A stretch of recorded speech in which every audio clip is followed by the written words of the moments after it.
திராவிடரோட கோல பிடியில சிக்கி சின்னாபண்ணமா ஆயிட்டு இருக்காங்க. சாராயம், கஞ்சா, போதை, இந்த என்ன கழிவுநீர் பிரதான சாலை ஆகிய நீலா தெற்கு வீதி, நீலா வடக்கு வீதி, நீலா கீழ வீதி, திராவிட கட்சிகள்ல இருக்கிற மாவட்ட செயலாளர்கள்லாம் வந்து சேர்ந்து ஒரு பொறுப்பெடுத்த ஒரு 5 வருஷம்.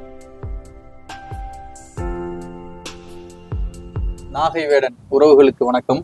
இப்ப நம்ம யார்கிட்ட பேட்டி எடுக்க போறோம் அப்படின்னு சொன்னா, நாகை மாவட்டத்துடைய தூண்களாக இருக்கக்கூடிய திரு ராஜேஷ், திரு ஆதி, அவங்க 2 பேர்ட்டையும் தான் இப்ப நம்ம பேட்டி எடுக்க போறோம். ஃபர்ஸ்ட் நம்ம நாகை மாவட்ட தலைவர் திரு ராஜேஷ் வந்து அவங்க எப்ப இந்த கட்சியில வந்தாங்க, எந்த நோக்கத்துக்கு வந்தாங்கங்கிற தகவலை சொல்லுவாங்க. நாகை வேடன் நேயர்கள் அனைவருக்கும் வணக்கம். தம்பி உங்களுக்கும், அப்துல் காதர் உங்களுக்கும் வணக்கம். இப்ப நாம் தமிழர் கட்சியில வந்து எப்போ வந்து இனப்படுகொலை ஈழத்தில் நடந்ததோ அப்பையிலேருந்து நமக்கு வந்து தமிழர்கள் கொன்றொழிக்கப்படுவதை எண்ணி ரத்தம் வந்து துடிக்க ஆரம்பிச்சிட்டு கொதிக்க ஆரம்பிச்சிருச்சு. எப்படியாவது இதுக்கு ஒரு விடிவு காலம் வராதா, திராவிடர்கள் நாங்கள் ஈழத்தை காக்குறோம் அப்படின்னு நிறைய பேட்டிகள்லாம் சொன்னாங்க. அதுக்காக போராடுற மாதிரி நடிச்சாங்க. உண்மையாக அவங்க நடிக்கிறாங்கங்கிறது இப்போ நம்ம சொந்தங்கள் இறப்புல தான் நம்ம தெரிஞ்சுக்கிட்டோம். அதனால இதுக்கு ஒரு புதிய ஒரு பாதை வேணும் அப்படின்னு தேடிட்டு இருக்கிறப்ப தான் நாம் தமிழர் கட்சி செந்தமிழன் சீமான் அவர்கள் முன்னெடுக்காங்க. அந்த சீமான் அண்ணன் அவர்களில் வந்து நாங்கள் சேர்ந்து பயணிக்க ஆரம்பிச்சிட்டோம். நீங்க வந்து நாம் தமிழர் கட்சியில எப்ப இணைஞ்சிங்க, இப்ப என்ன பொறுப்புல இருக்கீங்க?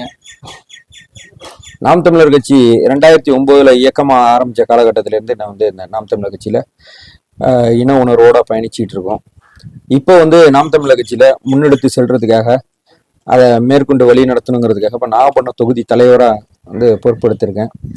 அதை எடுத்தது மூலயமா கட்சி கட்டமைப்பை வழிப்படுத்தி மக்களுக்கான போராட்டம், ஆர்ப்பாட்டங்கள்லாம் செய்து இப்போ திராவிட கட்சிகள் வந்து மக்களுக்கு நிறைய உருட்டுறோம் பெறட்டுறோம்னு சொல்லிட்டு விளம்பரம் தான் கொடுக்குறாங்க. அதோட உண்மையிலே வந்து பார்த்தீங்கன்னா ஒரு சரியான சாலை வசதி கிடையாது, தண்ணீர் கிடையாது, எந்த அடிப்படை வசதியும் கிடையாது. இப்போ வந்து பார்த்தீங்கன்னா நாகப்பட்டினத்தை எடுத்துக்கிட்டாலே பாதாள சாக்கடை திட்டம்னு ஒன்று கொண்டு வந்தாங்க. அது எப்போதுமே அந்த பாதாள சாக்கடை திட்டத்துல வீட்டில் உள்ள கழிவுநீரை அதுல தான் இணைச்சி கொண்டு போறாங்க. அந்த முக்கால்வாசி கழிவுநீர் பிரதான சாலை ஆகிய நீலா தெற்கு வீதி, நீலா வடக்கு வீதி, நீலா கீழ வீதி, அந்த வந்து எல்லா பகுதியிலையும் அந்த வந்து கழிவுநீர் வந்து கசிஞ்சி துர்நாற்றம் வீசிவிட்டு அந்த கழிவுநீரோட வாழ்ற சூழ்நிலை தான் அங்கே நாகப்பட்டினத்துல இருக்கு. எல்லாத்துலேயும் அவங்க வந்து கமிஷனு கரப்ஷன் இருக்கிறதுனால இப்போ ஒரு வேற கட்சிகள்ல, திராவிட கட்சிகள்ல இருக்கிற மாவட்ட செயலாளர்கள்லாம் வந்து சேர்ந்து ஒரு பொறுப்பெடுத்த ஒரு 5 வருஷத்துல மிக பிரம்மாண்டமான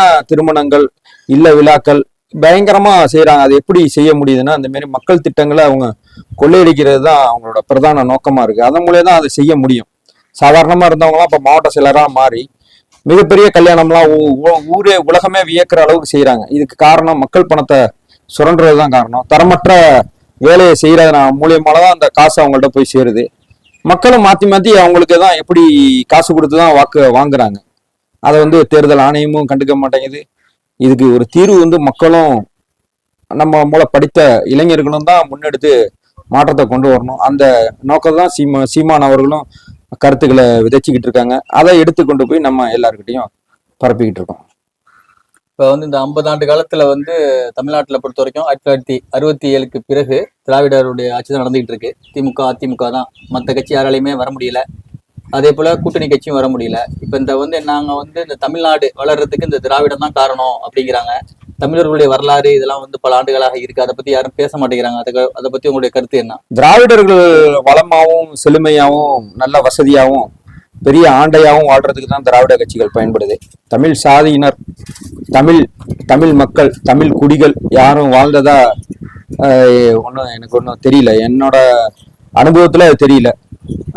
திராவிடர்கள் நல்ல ஏகபோக பெரிய முதலாளியாகவும் சர்வாதிகாரம் மிக்க பதவியிலையும் ஆளுமையிலையும் இருக்காங்க. தமிழர்களுக்கு எல்லளவும் அதுல அதிகாரமும் இல்லை. அவங்கள வாழ்றதுக்கான சூழ்நிலை கூட அவங்க திராவிட கட்சிகள் ஏற்படுத்தி கொடுக்கலன்னு தான் என்னோட வாதம். இப்போ வந்து நாம் தமிழர் கட்சி வந்து இப்ப தனியா நின்று மக்களுக்காக போராடிட்டு இருக்கிறாங்க. ஆனா வந்து மக்களுடைய செல்வாக்கு வந்து இன்னும் அதிகமாகணும் அப்படிங்கிறதா எல்லாருடைய கருத்தாவும் இருக்கு. இதுக்கு வந்து கூட்டணி அமைக்கிறதுக்கு எதுவும் வாய்ப்பு இருக்கா?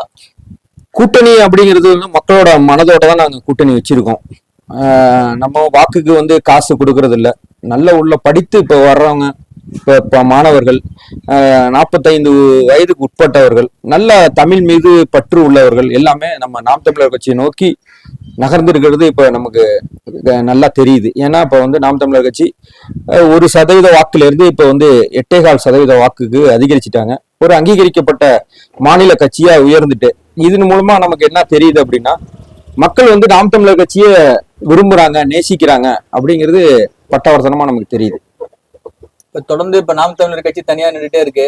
எப்ப ஆட்சியை பிடிக்கலாம் அப்படிங்கிற ஒரு எண்ணங்கள் எப்ப நடக்கும் இந்த? ஏன்னா இப்ப திராவிடத்துக்கு மாற்று தமிழ் தேசியம்.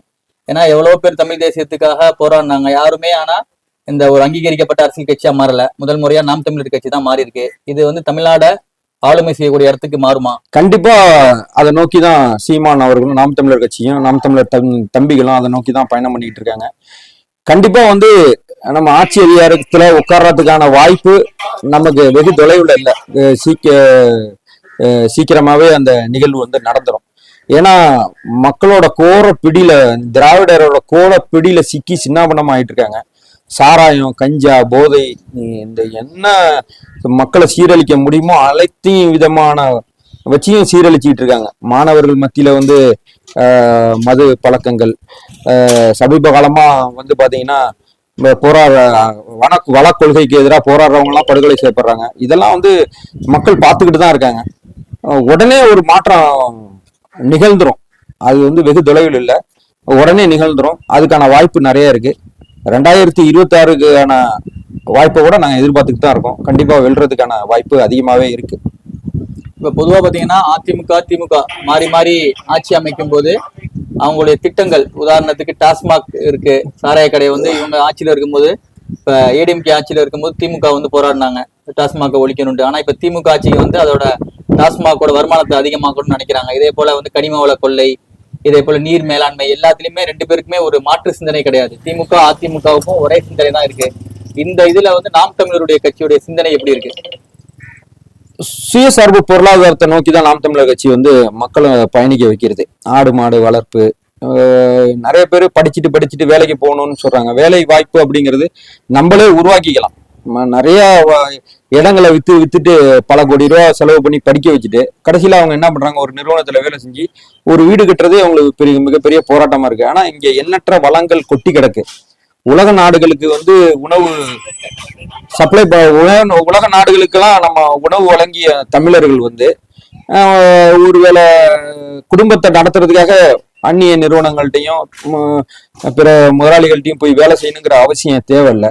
நம்மளே மிகப்பெரிய தொழிலை உருவாக்கி அந்த வளம் சார்ந்த தொழிலை உருவாக்கிடலாம். நமக்கு தேவையான இயற்கை பானமான தென்னங்கள், பணங்கள் இருக்கு. அதே நமக்கு வந்து உயிரூட்டமான சத்து மிக்க பொருளா இருக்கும்போது நம்ம அந்த மதுபான வகைகள்லாம் நாடணும்னு தேவையில்லை. அதை நிராகரிச்சிடலாம் சுத்தமா.